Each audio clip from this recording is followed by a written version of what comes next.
So the Lakers just faced the Denver Nuggets, a team that has been a nightmare for them as of late, winning 13 out of 14 games against them. But this was the first game that Luca was able to get into a rhythm. And boy, oh boy, was it special to watch alongside LeBron. They gave the Nuggets fits, Jokic didn't look like himself, and the role players were getting great opportunities for the entire 48 minutes because of the attention that the superstar duo was drawing. This was Luka's first 30-point game as a Laker, but the thing that really stood out was his effort on defense, getting 4 steals and a block, and Austin Reaves was huge in this game as well. I truly do think the Lakers are real contenders now and will be for the next 2 years, and in this video I want to break down how the Lakers were able to be so dominant in this game and why everyone was so wrong with what they said about Luka. But before I begin, I would really appreciate it if you would drop a like and subscribe. It only takes 5 seconds, plus you can always change your mind. We are on the road to 50,000 subscribers, and with your support, I believe that we can get there super fast. So the Lakers really did play very well in this game. Even at halftime, the ABC crew was talking about how the Nuggets had no chance to win,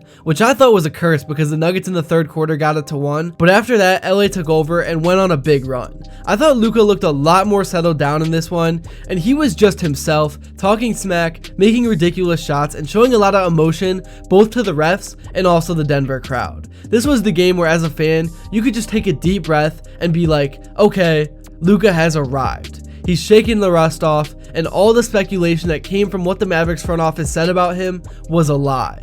Yeah, it's obvious that he's a bit out of basketball shape, but he's going to be just fine because he is a special player. And we have a long way to go.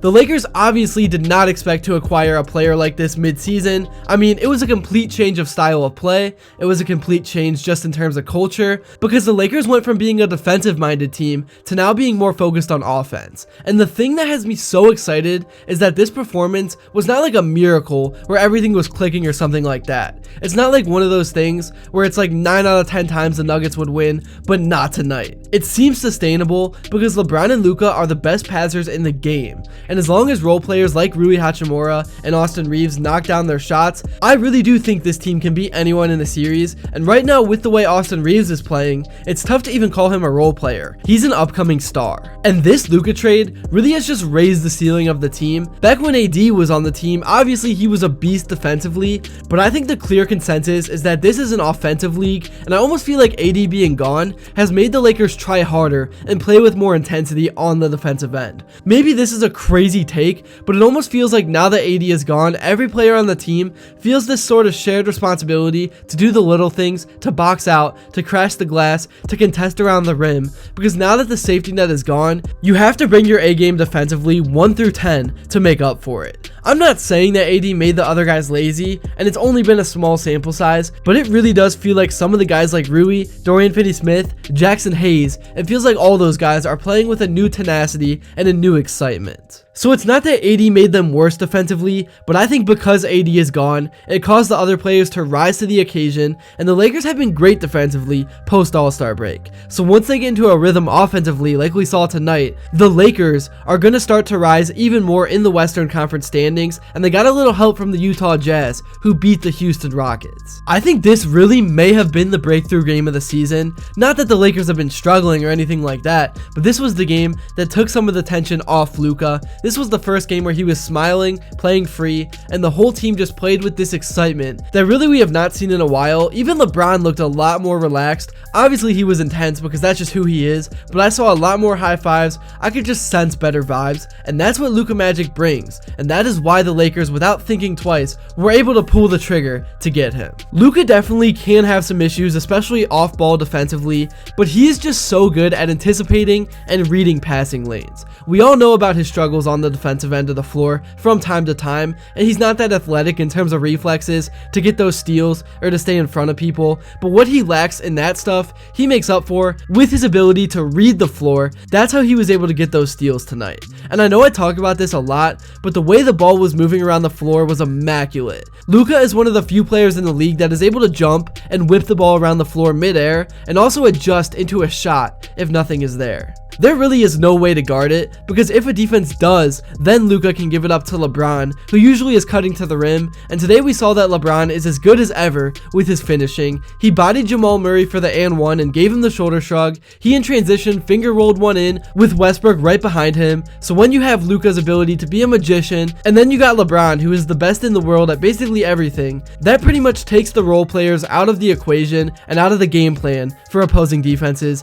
and that is why Rui Hachimura got like 8 open threes tonight, and that is why the floor has completely opened up for Austin Reaves, who, like I said, finished the game with 23 points, 4 rebounds, and 7 assists, and he was an efficient 7 of 13 shooting the ball. But Reaves has shown the ability to ball out without LeBron and Luka around him. He had a 40 bomb just the other night, and in the playoffs, I think he is that third guy that can step up and cause problems when opposing defenses are doing everything they can to shut down LeBron and Doncic. And let me talk more about LeBron if I have not already done so enough as of late, because he was still able to be LeBron and do LeBron things while also allowing Luka to be himself and kind of run the offense. And that to me is the real reason why LeBron is the GOAT. It's his ability to be the best player on the court while being in decoy mode and letting his teammates eat and get opportunities. I still remember when Gilbert Arenas made that video breaking down LeBron's decoy mode, because I truly believe that LeBron could have averaged 35 points a game for his career if he wanted to, but instead he focused on being an all-around player,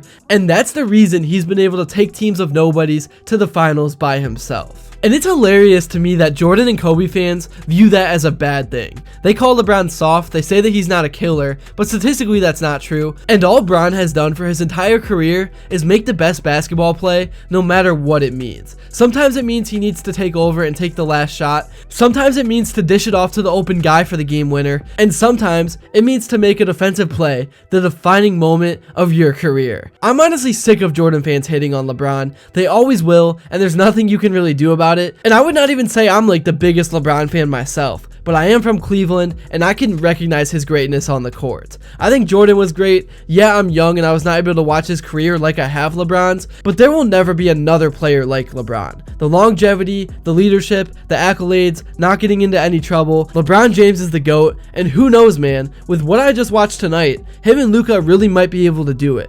LeBron getting that 5th ring is not out of the picture, because Luka really does raise the ceiling of this team to heights that were not imaginable with AD. But that's really all I have to say about this game. Let me know what you guys thought in the comments below. And here's what some of the actual guys on the team had to say in their post-game interviews. Our attention to detail, our game plan defensively. We were locked in for 48 minutes. We followed all the keys that our game plan had entail, and we executed that. You know, playing this game, this was what I love, so I'm just finally, you know, being myself a little bit, so that's why I was smiling the whole game. That's really all I got for this video. Thank you all so much if you made it to this point, and if you enjoyed and haven't yet, please be sure to drop a like and subscribe, because your support truly does mean the world. And also, let me know who you'd like to see next, and until then, I will see you all later.